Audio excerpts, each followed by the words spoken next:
Halo, Assalamualaikum. Sudah bergabung ya?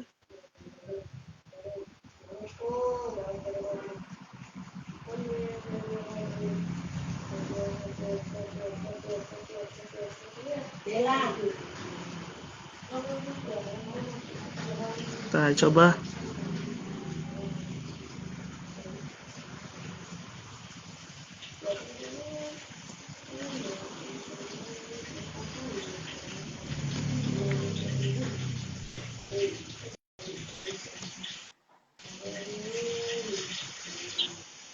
Halo, Assalamualaikum, Bang. Waalaikumsalam ya.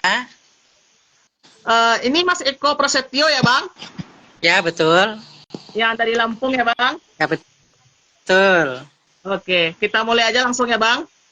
Baik. Assalamualaikum warahmatullahi wabarakatuh.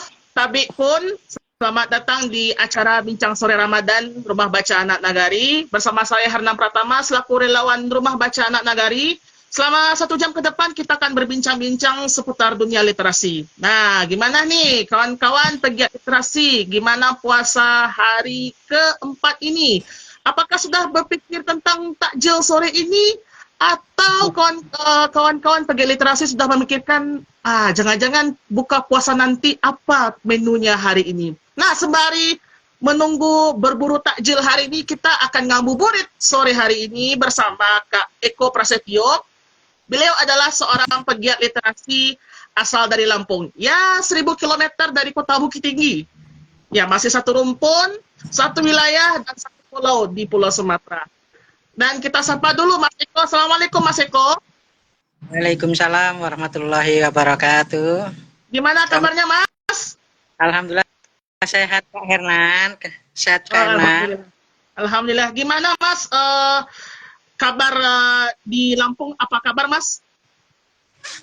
Alhamdulillah Lampung hari ini sore ini sedikit mendung-mendung manja gitu ya. Ya. Agak-agak manja ini. Oke.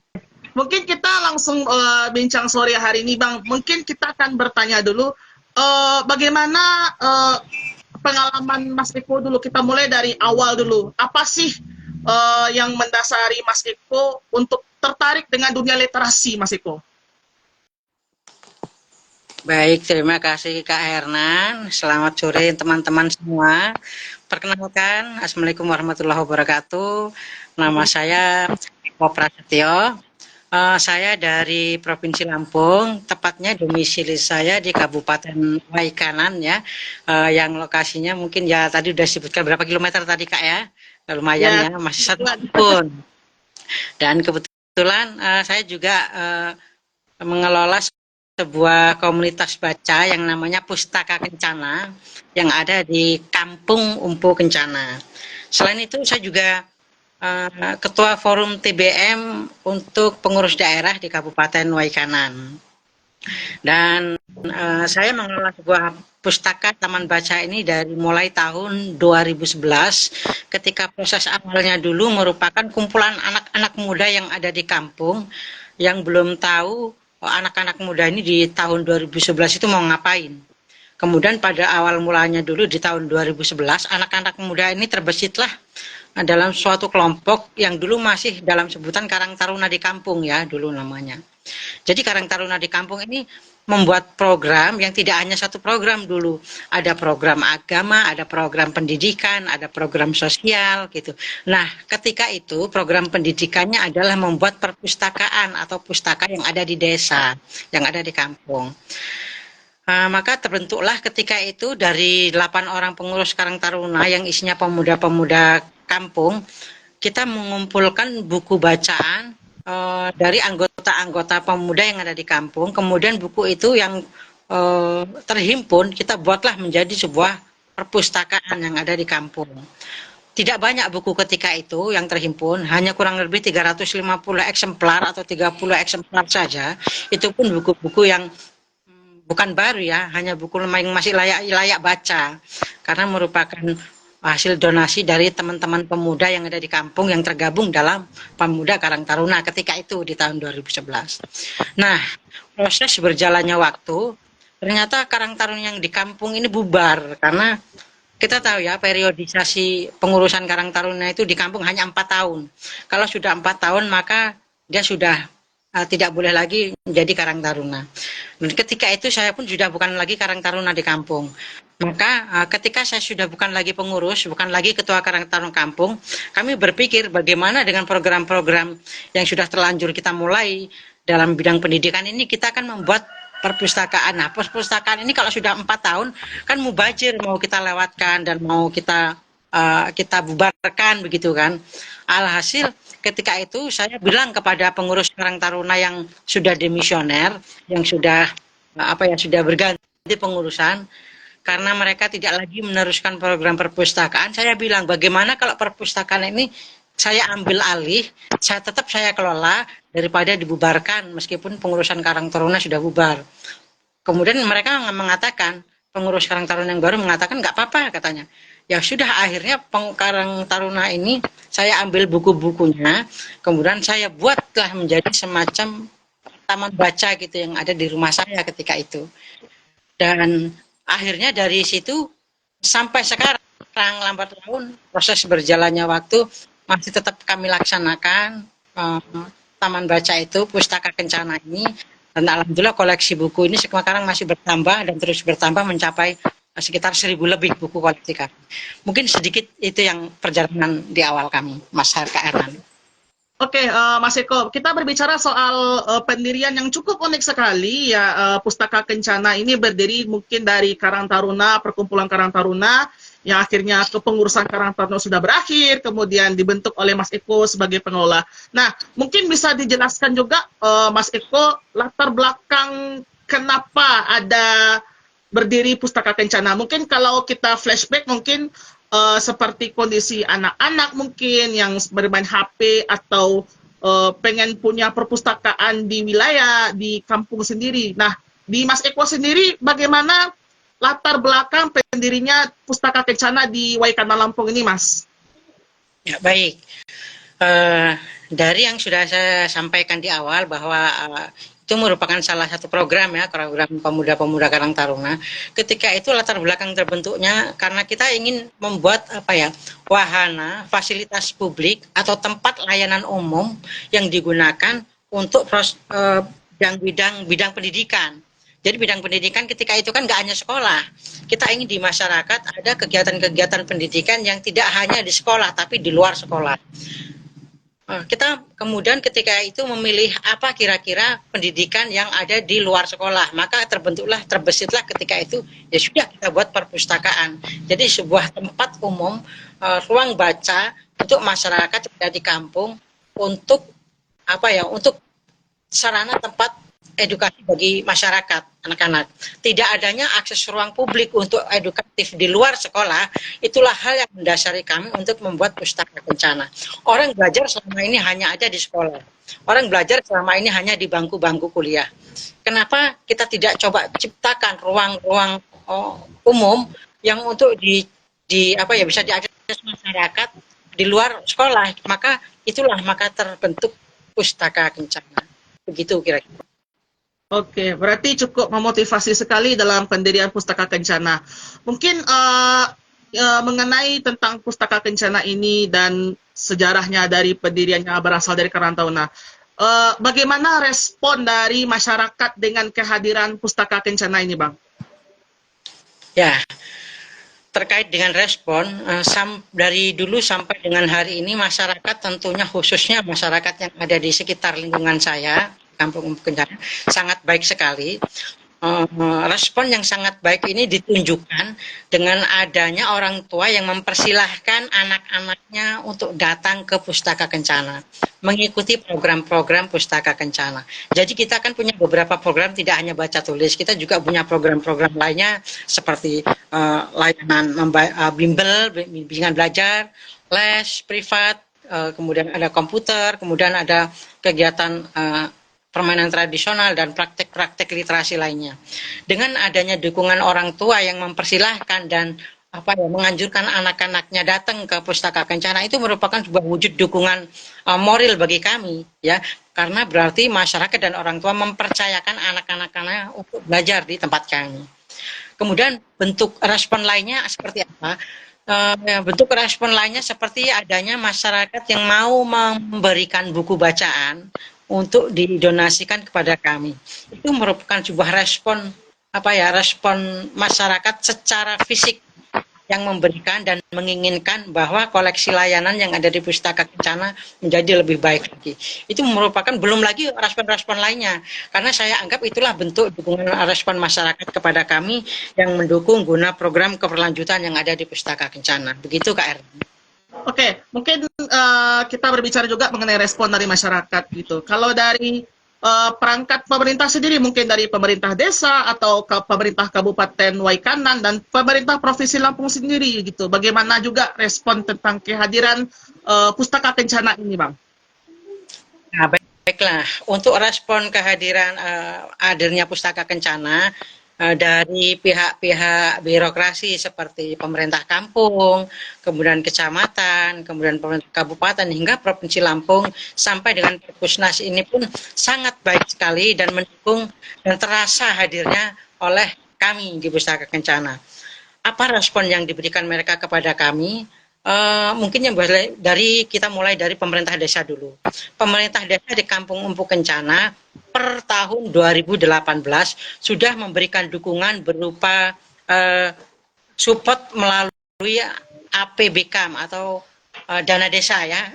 Dari dana desa melalui dana desa kampung, pemerintah kampung, mereka mengalokasikan dana desa untuk intensif bagi pengelola Pustaka Kencana. Jadi kami diberikan semacam operasional atau pendanaan dari pemerintah kampung yang bersumber dari dana desa. Nilainya dari tahun 2018 itu sekitar 2.400.000 per tahun bagi kami. Itu kalau kita kalkulasikan per bulan, berarti per bulan kami memperoleh 200.000 itu per bulannya ya. Tapi kami melihat bukan nominalnya, tapi kami melihat itulah salah satu bentuk dukungan pemerintah kampung yang bisa diberikan kepada kami. Dan kami pun menyambut baik.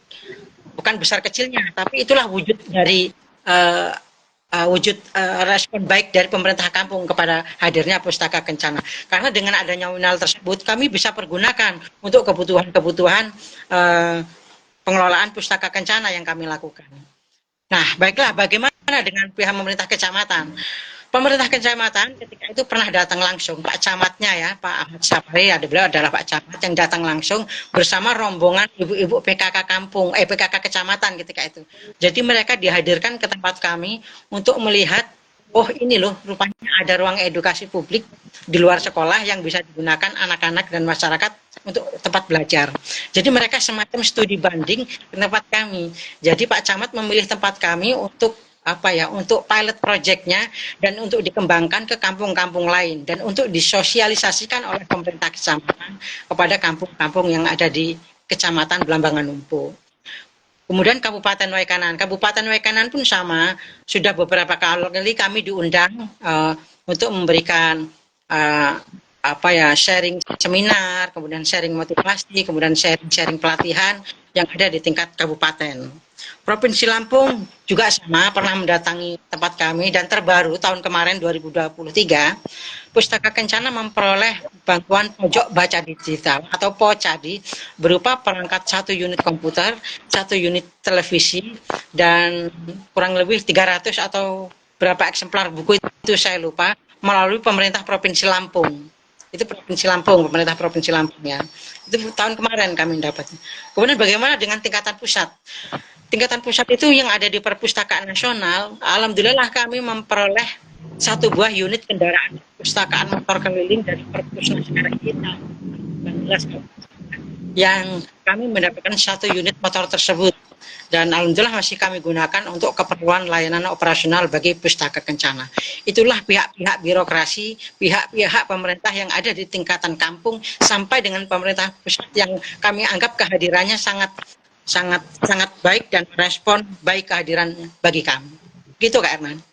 Wow, sangat motivasi sekali ya dengan adanya respon dari pemerintah desa, kemudian pemerintah kecamatan, kabupaten, dari provinsi, bahkan sampai pihak pusat pun juga menyediakan fasilitas kendaraan motor. Itu kan sebuah pacuan motivasi juga buat Pustaka Kencana untuk selalu memberikan pelayanan terbaik dalam pengembangan literasi. Nah, berbicara tadi juga Mas Eko juga menyinggung tadi beberapa program seperti Bimbel, kemudian ada program-program lain. Nah, mungkin Mas Eko bisa menjabarkan juga kepada kita semua apa saja sih program yang ada di Pustaka Kencana di Waikana Lampung ini, Mas? Baik, Pustaka Kencana tidak hanya tempat kita,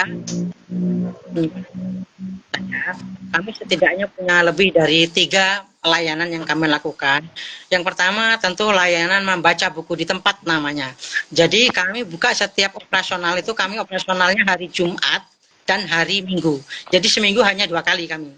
Karena lokasinya memang tidak satu dengan rumah kami, lokasinya ada di tempat lain.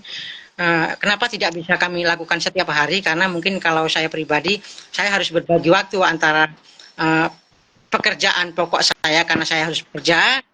Yang kedua, saya memang harus melakukan pengelolaan di Pustaka Kencana. Jadi Pustaka Kencana ini buka seminggu 2 kali, yakni hari Jumat dan hari Minggu.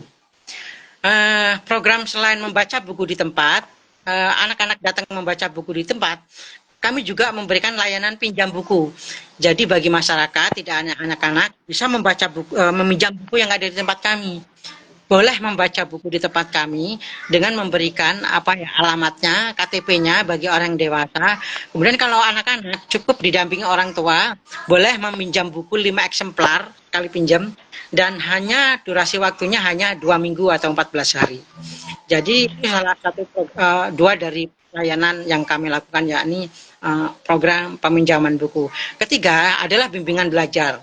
Kami juga melakukan program bimbingan belajar yang kami bagi. Jadi anak-anak yang sering datang atau masyarakat yang sering datang ke tempat kami itu kami bagi segmen-segmennya. Jadi ada segmen anak PAUD, TK, kami menyebutnya sebagai prabaca ya.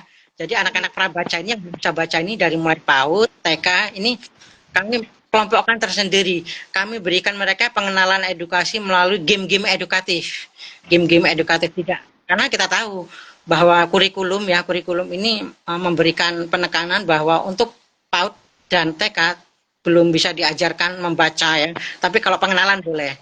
Dan itu kami lakukan. Kami melakukan bimbingan belajar melalui permainan-permainan edukatif yang tentu kami kenalkan sedikit aksara dan kenalkan sedikit angka di situ. Aksara dan angka bagi segmen untuk anak-anak yang prabaca. Bagaimana dengan yang di atasnya? Kalau di atasnya segmen anak-anak yang sudah mulai bisa membaca atau segmen membaca mulai dari SD, SMP sampai mungkin jenjang yang lebih tinggi, itu kami berikan bimbingan materi pelajaran mata pelajaran mulai dari mata pelajaran bahasa Inggris, matematika, dan pelajaran umum lainnya. Itu bimbel-bimbel yang kami lakukan. Jadi sudah tiga program layanan yang kami sebutkan ya, ada bimbingan belajar. Kemudian yang lainnya apa? Kami menyediakan wahana permainan. Jadi di Pustaka Kencana ini kami tidak hanya punya buku, kami juga punya permainan-permainan, wahana permainan seperti yaitu mobil eksavator. Kemudian kami punya alat peraga mewarnai dari tas berupa cat, kuasnya, kemudian ada kanvasnya. Kemudian kami juga punya puzzle block untuk permainan, kami juga punya boneka, kami juga beberapa permainan lain yang sangat mendukung. Jadi tidak hanya baca buku, tidak hanya membaca, kami juga persilahkan kalau mereka datang itu nggak hanya baca, pengen bermain saja, ya nggak apa-apa, kami persilahkan. Karena kami nggak nggak pengen masyarakat dan anak-anak ini datang ke Pustaka Kencana hanya ingin belajar saja. Enggak, karena saya khawatir nanti akan timbul apatis mereka untuk menyebut perpustakaan atau taman baca. Karena saya khawatir ketika sudah apatis dengan yang namanya pustaka, dengan yang namanya perpustakaan, mereka nggak mau lagi datang ke perpustakaan. Tapi kita berikan dulu mereka bahwa pustaka itu menyenangkan, bahwa perpustakaan itu supaya rupanya happy, kita bisa bermain dengan gembira. Dengan seperti itu, maka mereka tidak apatis lagi. Jadi mereka ingin datang lagi seterusnya, besok ingin datang lagi seterusnya. Jadi itu salah satu program kami, yaitu menyediakan wahana layanan bermain yang ramah bagi anak. Kurang lebih 4-5 program sudah saya sebutkan. Demikian. Oke. Mungkin ini juga sebagai pengingat kita buat semua bahwa taman baca atau pustaka itu tidak hanya sebagai tempat untuk membaca saja, namun juga pustaka atau taman baca masyarakat itu tempat yang menyenangkan gitu. Betul ya, Bang? Ya, betul. Oke, juga tadi menyinggung ada satu yang menjadi catatan menarik di sini Bang, bahwa Pustaka Kencana ini buka setiap Jumat dan Minggu. Kenapa tidak setiap hari? Karena harus membagi waktu dengan kerja dan kegiatan lainnya. Nah, mungkin di sini juga saya ingin bertanya mengenai sumber daya manusianya yang ada di Pustaka Kencana. Apakah di dalam proses berjalannya Pustaka Kencana, apakah ada open recruitment untuk relawan atau bagaimana, Bang? Ya, tentu SDM merupakan salah satu kendala di awal-awal berjalannya waktu. SDM merupakan salah satu kendala yang kami miliki ketika itu karena saya berpikir tidak mungkin kalau ini hanya saya laksanakan sendiri saja kan. Bayangkan Betul. dari tahun 2014 dan sampai 2024 ini ya, tidak hanya saya sendiri yang mengelola dan di awal-awal sempat saya melakukan open recruitment namanya ya, yang seperti juga dilakukan oleh komunitas lain rasanya. Saya lakukan open recruitment ini di media sosial, kemudian saya lakukan juga melalui cawe-cawe di from grup-grup WA, kemudian di beberapa masyarakat tentunya ya. Cuman yang namanya jalan sunyi literasi memang betul adanya, karena tidak semua orang dengan gegap gempita pengen menjadi pengen mengelola seperti yang kita laksanakan. Maka betul rasanya bahwa jalan literasi itu adalah jalan yang sunyi, tidak banyak orang yang mau menekuni. Jadi SDM inilah yang ketika itu menjadi salah satu kendala bagi kami. Open recruitment sudah kami lakukan, ternyata tidak banyak orang yang mau bergabung. Alhasil saya melibatkan melibatkan kenalan yang terdekat, bahkan melibatkan teman, melibatkan keluarga. Itu ternyata cukup efektif untuk bisa dilakukan open recruitment SDM itu. Jadi sasarannya tidak hanya lagi ke masyarakat, tetapi kepada teman-teman yang terdekat, keluarga, itu malah justru lebih efektif. Dan sekarang saya tidak hanya saya sendiri yang mengelola, tetapi ada total pengelolanya itu ada 3 orang Pustaka Kencana. Oleh saya sendiri, kemudian oleh namanya Bu Husnul Khotimah, kemudian yang ketiga namanya Bu Eliati. Total ada 3 orang pengelola Pustaka Kencana yang nanti secara bergilir dan bersama-sama melakukan voksinya mengelola Pustaka Kencana di hari Jumat dan hari Minggu. Kadang kami bertiga ini bareng-bareng. Kadang karena saya ada dinas luar, maka masih ada 2 pengelola lainnya yang standby di Pustaka Kencana. Gitu, Kak Eran. Oke, mengenai SDM ini juga merupakan salah satu juga bagian kendala selama berjalannya Pustaka Kencana. Nah, selain dari SDM juga yang menjadi kendala dalam pendirian dan proses perjalanan dari Pustaka Kencana, apa saja kendala-kendala yang dihadapi oleh Abang sendiri selaku pendiri Pustaka Kencana dalam lingkungan saat ini? Tuh. Ya, baik. SDM kendala yang kami temukan selain SDM ya. Kalau SDM tadi sudah saya ceritakan, alhamdulillah bisa diatasi meskipun saat ini jumlah total pengelola ada 3 orang. Jadi alhamdulillah sudah bisa teratasi sehingga pengelolanya tidak hanya saya sendiri dan sudah bisa dibantu teman-teman. Dan kendala lainnya adalah satu, kami masih belum punya ruang tempat ya yang terkhusus untuk sarana tempat kami melakukan kegiatan. Karena jujur Pustaka Kencana sampai saat ini masih menumpang di salah satu rumah warga. Jadi ada rumah warga yang kosong, yang sudah tidak dihuni lagi. Itu sekarang menjadi tempat kami melakukan kegiatan. Jadi disitulah buku-buku kami simpan, disitulah tempat-tempat rak buku, kemudian berbagai program layanan kami laksanakan yang masih menumpang di rumah warga yang memang lokasinya aksesnya masih strategis karena di tengah-tengah kampung, dikelilingi sekolah SMP, SMA, TK gitu. Rumah kosong itu dikelilingi tempat-tempat yang strategis tersebut. Itu pun rumah itu sudah persetujuan dari tokoh masyarakat, sudah persetujuan dari ahli waris rumah tersebut yang masih boleh kami gunakan untuk melakukan kegiatan-kegiatan kami. Kami khawatir nanti kendala tersebut ketika nanti sudah tidak boleh di mana lagi tempat kami lakukan kegiatan tersebut. Karena kalau untuk rumah saya itu masih belum cukup memadai lokasinya, belum layak untuk dijadikan tempat penyimpanan dan lokasi rumah pun strategis karena masuk sekali enggak bisa pokoknya ya. Itu kami berharap kami masih berupaya bagaimana caranya kami nanti punya tempat terkhusus, punya tempat sendiri, apakah itu mungkin dari bantuan desa mungkin ya, Karena terus terang untuk desa saya sudah sering beberapa kali melakukan komunikasi dengan pemerintah desa, pemerintah kampung, dan mereka konon akan memberikan gedung untuk kami yang insya Allah tahun ini akan direalisasikan.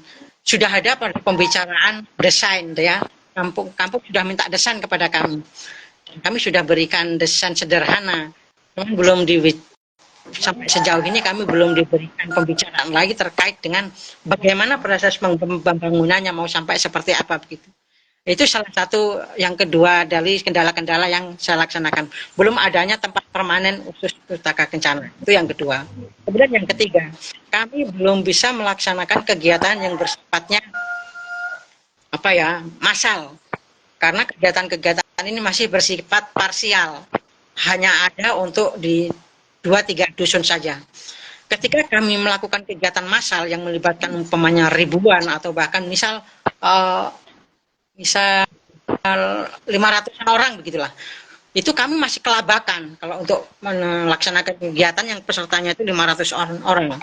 Kenapa kelabakan? Yaitu tadi program yang sifatnya massal kami belum bisa melakukan karena masih terbatasnya ruang minim tempat yang kami lakukan itu tadi. Mungkin seperti itu, Kak. Oke.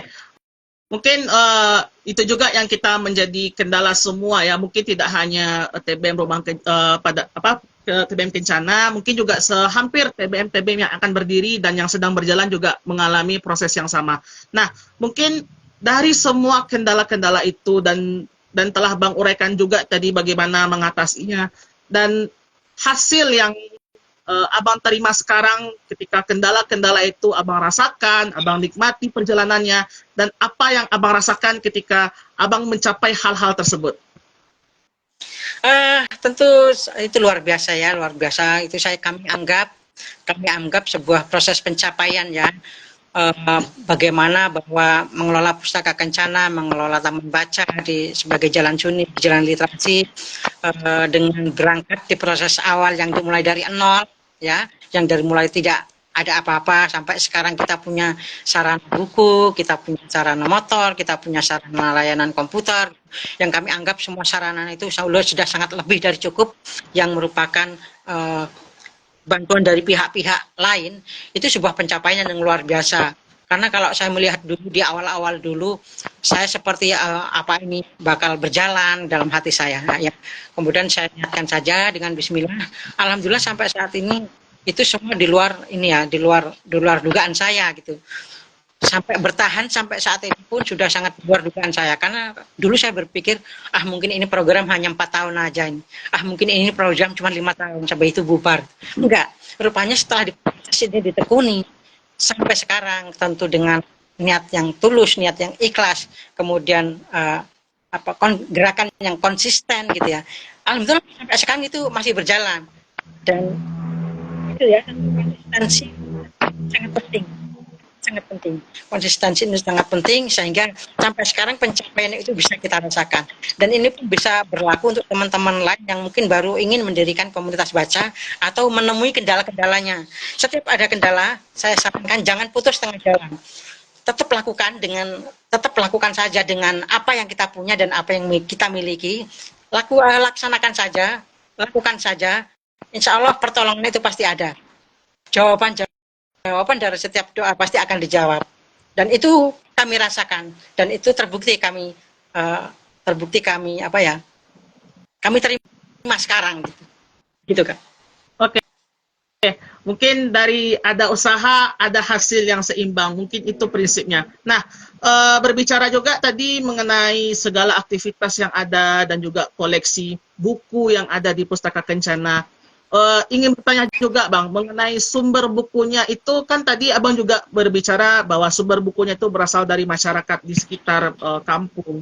Nah, apakah ada juga bantuan buku, mungkin bisa jadi dari pemerintah atau bisa jadi dari swasta atau dari penerbit-penerbit juga Bang? Ya, bantuan buku pertama kali dulu adalah merupakan hasil donasi dari teman-teman pemuda. Itu yang pertama. Hanya 30-an lah, terkumpul 30 eksemplar. Kemudian salah satu program donasi buku inilah yang menjadi salah satu poin program layanan andalan kami, unggulan kami ya. Karena kalau tidak seperti itu mungkin buku kami minim, hanya itu saja. Kemudian donasi buku ini terus kami lakukan, kami buka open donasi melalui media sosial yang kami miliki seperti Facebook, Instagram gitu ya. Kemudian media sosial pribadi saya gitu. Saya buka open donasi buku ini. Dan ternyata itu juga efektif. Buku berdatangan tidak hanya dari teman-teman pemuda ketika itu, tapi juga dari masyarakat luar yang mengirimkan bukunya kepada kami. Buku-bukunya ya di awal dulu itu tadi tidak baru, bukan buku baru. Yang penting buku ketika itu layak baca. Kemudian setelah kegiatan kami up terus melalui media sosial, kegiatan kami posting terus melalui media sosial, dan terus kami sertakan donasi buku, lama-lama pemerintah memberikan bantuan bukunya kepada kami. Perpusnas kami pernah mendapatkan bantuan buku 1000 eksemplar, kemudian perpustakaan daerah Provinsi Lampung juga pernah memberikan kami, ketika itu sudah berserta dengan pojok baca digital tahun lalu ya. Kemudian swasta ketika itu kami juga mendapatkan bantuan dari Bank BRI. BRI pun pernah memberikan bantuan kepada kami berupa ketika itu buku dan 1 unit komputer box. Ya, Wow. itu swasta memberikan buku kepada kami. Swasta juga memberikan. Itulah sumber-sumber yang kami dapatkan. Wow, berarti memang support itu swasta dan pemerintah untuk bisa berjalan Pustaka Kencana ini ya, Bang? Ya, betul sekali. Nah, begini Bang, kan berbicara juga tentang lokasi. Mungkin Abang sudah berbicara tadi bahwa lokasi Pustaka Kencana itu berada di lokasi strategis, dekat dengan SD, dekat dengan SMP, dekat dengan SMA, TK. Nah, yang jadi pertanyaan sekarang adalah apakah Pustaka Kencana ini juga melakukan kerjasama dengan pihak sekolah agar membuka lapak baca di sekolah masing-masing, Bang? Ya, bahwa program lapak baca ini dulunya lapak baca keliling ini pernah saya lakukan, tapi itu merupakan kegiatan personal, kegiatan pribadi. Jadi dulu saya coba kegiatan ini tidak melibatkan Pustaka Kencana, tapi kegiatan personal. Jadi buku ini saya bawa keliling kemana-mana ya, ke kampung-kampung tetangga, ke kampung-kampung luar, bahkan ke luar kecamatan gitu. Itu saya lakukan, tapi gerakan ini gerakan personal, gitu, gerakan saya sendiri. Kemudian saya berpikir, bagaimana kalau gerakan personal ini saya capek, saya lelah, kemudian saya berhenti. Tentu stop juga dong gerakan literasi ini. Kemudian dari situlah saya timbul ide bagaimana gerakan personal ini saya rubah menjadi gerakan komunal. Jadi kepersonal menjadi komunal. Kalau gerakan ini gerakan komunal, maka tidak hanya saya sendiri yang terlibat, tapi juga pihak-pihak lain seperti sekolahan, kemudian seperti guru-guru, kemudian seperti komunitas-komunitas lain, tidak hanya Pustaka Kencana. Ketika itu terlibat, maka gerakan ini lebih masif dan lebih mendapatkan atensi di masyarakat. Dan saya yakin gerakan komunal ini justru akan lebih efektif dan lebih bertahan lama, gitu ya. Dan itulah yang kami lakukan. Ketika itu saya juga mengajak, tidak hanya saya sendiri, saya juga libatkan pihak-pihak instansi sekolah yang terdekat dengan Pustaka Kencana, seperti SD, PAUD, kemudian ada SMP juga, SMA. Ini saya agak gandeng kalau setiap ada program. Misal pernah program bedah buku. Bedah buku itu saya undang penulis yang ada di Kabupaten Waikanan, pesertanya adalah anak SMA. Tentu dengan mengundang anak peserta SMA ini saya harus terlebih dahulu izin dong dengan kepala sekolahnya. Dan ketika saya melakukan proses perizinan, dengan kepala sekolahnya pun disambut baik dan mempersilahkan siswa-siswanya untuk mengunjungi ke tempat kami. Terbatas hanya 100 peserta ya. Di luar 100 peserta maka tempatnya tidak cukup. Begitu juga dengan TK. Kalau ada program lomba mewarnai di Pustaka Kencana yang sasarannya adalah anak TK, saya tentu harus minta izin dulu dengan kepala sekolah TK. Dan lagi-lagi kepala sekolah TK ini sangat menyambut baik dan setuju anak-anaknya untuk diikut sertakan sebagai peserta di tempat kami. SMP juga demikian. Artinya proses-proses komunikasi, advokasi, dan kerjasama ini terus kami lakukan. Tidak hanya di sekolah, tapi juga dengan komunitas-komunitas baca yang ada di tempat lain. Misal ada program apa yang harus melibatkan komunitas misalnya. saya harus undang teman-teman dan saya persilakan teman-teman datang ke tempat kami. Mereka juga senang dan mau. Itulah bagian-bagian kerjasama, bagian-bagian komunikasi dan advokasi yang sangat penting untuk keberlangsungan program literasi yang ada di Pustaka Kencana. Oke, berarti memang cukup penting ya kegiatan komunal ini dan alhamdulillah respon dari semua pihak pun juga sangat senang dengan adanya kehadiran Pustaka Kencana ini. Nah, mungkin Ya. dari pengalaman Abang sendiri nih selaku pendiri Pustaka Kencana gitu.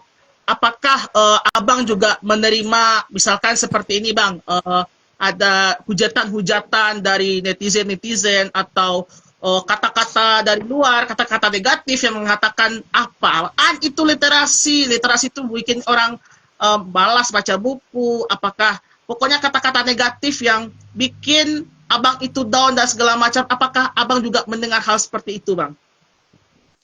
Ya, saya yakin teman-teman pengelola komunitas baca, baik perpustakaan taman baca tentu sama ya, sama semua. Pasti akan menerima nyinyiran seperti itu ya, nyinyiran, skeptisme masyarakat, apatisme masyarakat terhadap program literasi di taman baca dan perpustakaan.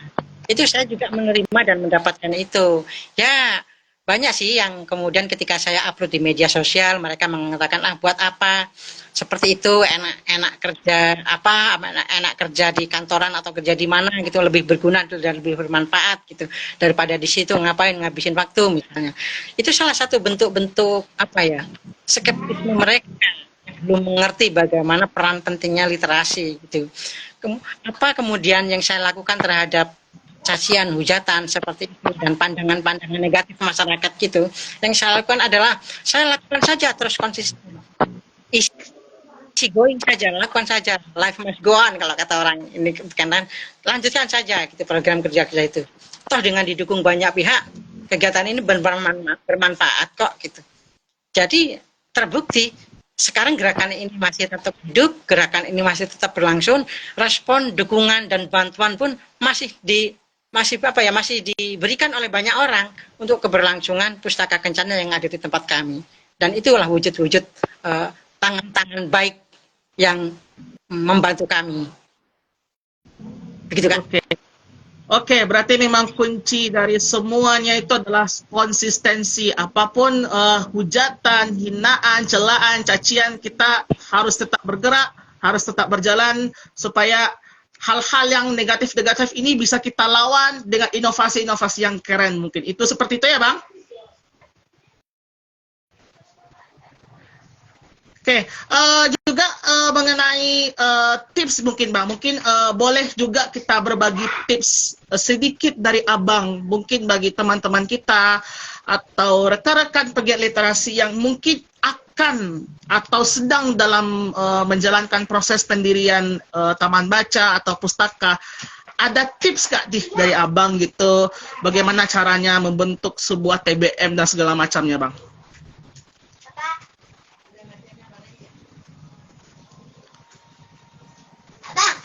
Oke, kayaknya keluar ya kayak ini.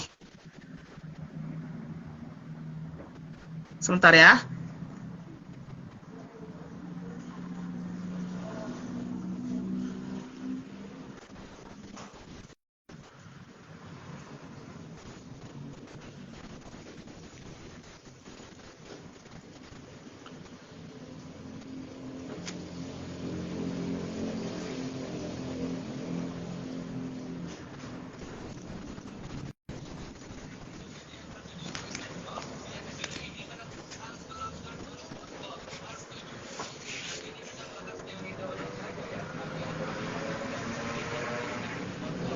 Oke, mungkin ada kendala teknis mungkin dari Bang Eko, mungkin kita coba dulu.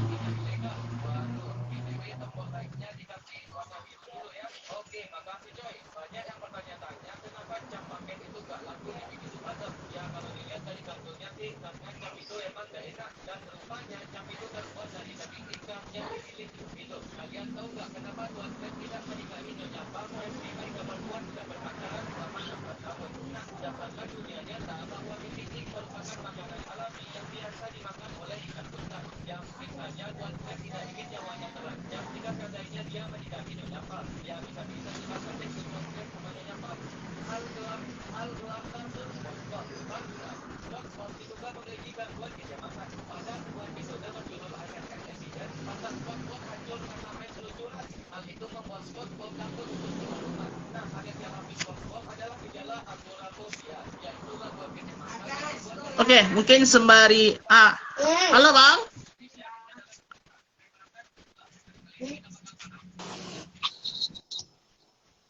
Ah, halo Bang. Halo? Halo, apa bisa dengar suara saya, Bang? Ya, ya terputus-putus suaranya. Oh ya, iya tadi juga sempat keputus mungkin karena jaringan mungkin Ya, ada ya. kendala teknis mungkin. Kita lanjutkan pertanyaan yang sempat kepotong tadi karena ada kendala teknis. Mungkin Mas Eko bisa berbagi juga tips mendirikan TBM versi Mas Eko sendiri gitu. Ya, masih terdengar ya suara saya ya? Masih. Baik. Soalnya kalau di layar ini ada gambar loading, cuman suaranya udah jelas, ada gambar loading Iya, di layar saya ini. Baik, bagaimana mengelola TBM yang maksudnya ya Kak ya? Iya, versi Abang sendiri bagaimana, Bang? Mendirikan sebuah TBM. Ya, versi saya bagaimana mendirikan sebuah TBM atau taman baca. Yang pertama-tama adalah tentukan pertama kita mau itu tujuannya apa. Jadi tetapkan tujuannya dulu. Tetapkan tujuannya dulu, kita membuat taman baca itu mau ngapain.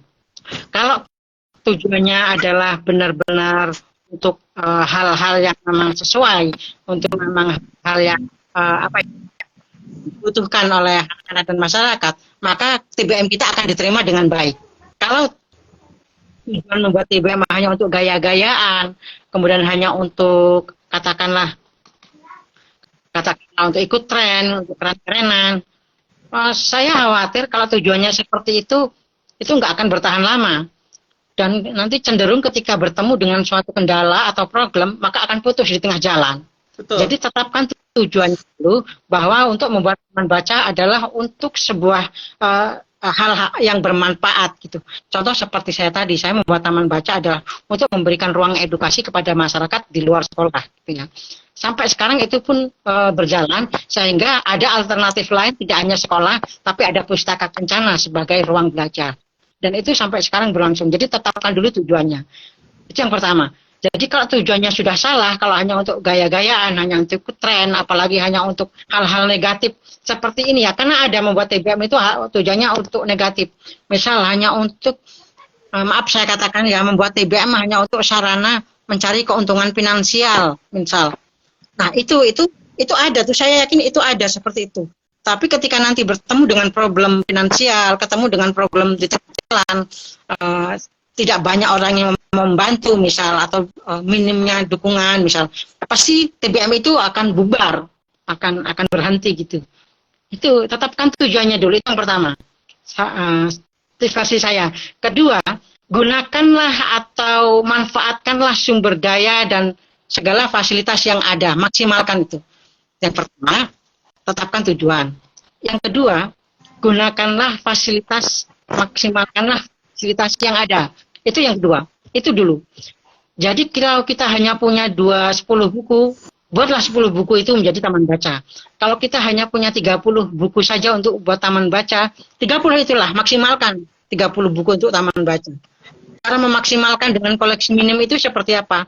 Misal hari ini kita tema 1, lembar buku 1, misal berupa membaca eja misal. Lakukan itu. Jadi ada 1 buku membaca eja, gunakan 1 buku. Kemudian minggu kedua, minggu berikutnya, buku yang lain masih dengan tema eja. Kemudian kalau sudah 1 tahun habis, gunakan materi berbeda. Misalnya tidak hanya mengeja, tapi mungkin membaca cepat dengan buku 1. Jadi buku 1 ini dibaca cepat, minggu kedua pakai buku yang kedua untuk membaca cepat gitu. Jadi maksimalkan saja fasilitas yang ada untuk taman baca kita. Ya, jadi itu yang kedua, maksimalkan apa yang kita punya. Kemudian yang ketiga adalah tentu saja ini konsisten. Laksanakan itu secara terus-menerus. Halo, apakah masih bisa didengar? Halo, masih. Baik. Yang ketiga adalah konsisten. Laksanakan hal tersebut secara terus-menerus. Kontinuitas ini merupakan hal yang paling penting. Karena dengan kontinuitas gerakan kontinuitas kegiatan. Ini menandakan bahwa kita masih mampu bertahan dan menandakan bahwa kita masih mampu memaksimalkan apa yang ada untuk mengembangkan atau melaksanakan taman baca. Konsistensi ini penting supaya dapat dilihat oleh publik bahwa rupanya kita nggak main-main, rupanya kita nggak bercanda, rupanya kita nggak main-main menggarap taman baca gitu loh. Dengan adanya konsistensi dan kontinuasi gerakan ini, setidaknya orang bisa melihat rupanya Mas Eko ini serius loh bertaman baca. Mas Eko ini serius loh rupanya mengelola pustaka kencana gitu.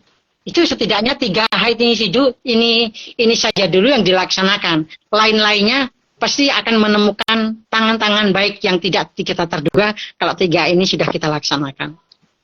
Karena betul juga Bang, bahwa dalam pendirian Taman Baca kita harus pasang niat dulu ya Bang, nawaitu dulu. Kalau seandainya kita bangun TBM itu hanya mengandalkan pokir atau mengandalkan dana pemerintah, ketika sudah dapat dan kita terima, hilang gitu, bubar TBM gitu. Tapi kalau kita nawaitu kita untuk bagaimana memberikan layanan edukasi, insya Allah akan terus berjalan sampai akhir hayat dan mungkin sampai hari kiamat pun akan terus berjalan gitu ya Bang. Betul sekali. Nah, kemudian juga yang juga menjadi kunci adalah konsistensi. Betul, memang yang disampaikan oleh Mas Eko tadi, bagaimana konsistensi dalam membuat sebuah TBM, dan konsistensi itu juga penting karena kadang dalam pendirian TBM itu ada goyangan, ada satu kegoyahan, lanjut gak nih gitu. Nah itu harus kita lawan dan kita apapun yang terjadi, hujan badai angin ribut halilintar, kita gas saja agar TBM ini tetap jaya. Dan mungkin sedikit juga Mas Eko mengenai juga ketika Pustaka Kencana ini sudah berdiri, apa saja prestasi-prestasi yang sudah diraih oleh Pustaka Kencana selama berdiri sampai detik ini di tahun 2024, Mas? Ya, apa saja prestasi yang sudah kami dapatkan di Pustaka Kencana? Kalau kami boleh cerita, bahwa kami pernah mendapatkan juara 1 ketika itu ada lomba pengelolaan taman baca terbaik ya, pengelola TBM yang diselenggarakan oleh Dinas Perpustakaan tahun 2015, nggak salah itu 13 atau 15, itu kami mendapatkan juara 1 pengelola TBM terbaik se-Kabupaten Warikanan. Dan ketika mendapatkan juara 1, maka kami ketika itu diikutkan lagi di tingkat provinsi. Kalau nggak salah ketika itu kami direkomendasikan oleh Dinas Pendidikan Kabupaten Waikanan untuk mengikuti gelaran apresiasi PAUD ini, kalau nggak salah dulu namanya, di sekitaran tahun 2018-19. Dan di situ alhamdulillah kami di Pustaka Kencana mendapatkan juara 1 se-Provinsi Lampung pengelola taman baca dari gelaran apresiasi PAUD ini di tingkat Provinsi Lampung. Begitu, Kak. Kemudian berikutnya ketika ada proses seleksi dari Kantor Bahasa Provinsi Lampung untuk kegiatan instruktur literasi, Pustaka Kencana ketika itu mengikuti dengan harus mengirimkan karya tulisnya ketika itu ya. Maka saya dari Lembaga Pustaka Kencana mengikuti proses seleksi instruktur literasi di kantor yang diselenggarakan oleh Kantor Bahasa Provinsi Lampung, dan alhamdulillah masuk nominasi juga sehingga bisa keliling ke provinsi-provinsi lain. Kalau nggak salah juga pernah satu forum dengan Mbak Sri Eka ya, selaku pengelola juga di rumah ya, di forum apa lupa saya namanya, itu merupakan salah satu jebolan juga dari instruktur literasi yang notabene akhirnya saya di Pustaka Kencana didaulat menjadi instruktur literasi tingkat nasional yang diajak dan didelegasikan oleh Kantor Bahasa untuk mengisi beberapa kegiatan di kabupaten lain di tingkat Provinsi Lampung. Mungkin 3 itu saja yang masih prestasi yang baru kita dapatkan, Kak. Wow, ini cukup memotivasi juga nih Bang. Mungkin dari tahap kabupaten, dari FPBM terbaik se-Kabupaten Waikanan, kemudian menjadi juara 1 juga gelaran PAUD di Provinsi Lampung, sampai saat ini Abang juga menjadi instruktur literasi juga bersama Bunda Sri. Itu merupakan satu motivasi juga buat kita selaku pegiat literasi atau kita juga yang sedang mengelola TBM nih, ayo untuk terus kita memberikan yang terbaik, dan insya Allah prestasi-prestasi itu akan semakin melejit, insya Allah akan ngikut aja prestasi itu, betul ya Bang? Betul sekali, betul Kak, betul Kak. Oke, mungkin sedikit closing, sedikit penutup dari acara bincang sore ini. Apa harapan dan pesan yang ingin Mas Eko sampaikan kepada kita semua, terutama pegiat literasi, untuk terus membudayakan literasi dan semangat dalam mengelola TBM? Baik, kepada teman-teman penggiat literasi dimanapun berada, baik di Indonesia Barat, Indonesia Tengah, Indonesia Timur, ya, kemudian terkhusus juga teman-teman literasi yang ada di Provinsi Lampung juga, tidak banyak, laksanakan saja apa jalan literasi ini dengan apa yang kita punya, apa yang kita miliki, dengan niatan, tentu niatan yang positif, niatan untuk mencerdaskan anak bangsa, dan lillahi ta'ala, ya, dengan lillahi ta'ala kita melangkah, kita niatkan jalan kita melangkah di jalan sunyi literasi itu untuk membantu orang lain. Insya Allah, kalaupun kita tidak mendapatkan sesuatu, setidaknya kita mendapatkan ridho dari Allah Subhanahu Wa Taala. Maju terus, pantang mundur, salam literasi. Begitu lah kira-kira Kak. Oke, terima kasih Mas Eko dari TBM Pustaka Kencana di Lampung yang telah berbagi suka dukanya sehingga saat ini Pustaka Kencana masih berjalan. Sukses terus Mas Eko, dan selamat berbuka puasa juga nanti Mas Eko, untuk Mas Eko, keluarga, dan juga Pustaka Kencana di Provinsi Lampung. Kami dari Rumah Baca Anak Nagari juga selalu memberikan doa semoga Pustaka Kencana ini terus memberikan jalan-jalan literasi di tengah kesunyian-kesunyian yang ada. Tetap semangat, dan terima kasih juga kepada semua penonton yang hadir pada sore hari ini. Saya Hernan Pratama selaku host mengucapkan terima kasih atas atensinya, dan terima kasih juga untuk Mas Eko. Dan besok kita akan hadir kembali dengan perbincangan-perbincangan yang asyik, santuy, namun tetap bermakna dan bermanfaat bagi kita pegiat literasi. Terima kasih, saya Hernan Pratama pamit undur diri. Salam literasi. Assalamualaikum warahmatullahi wabarakatuh. Salam.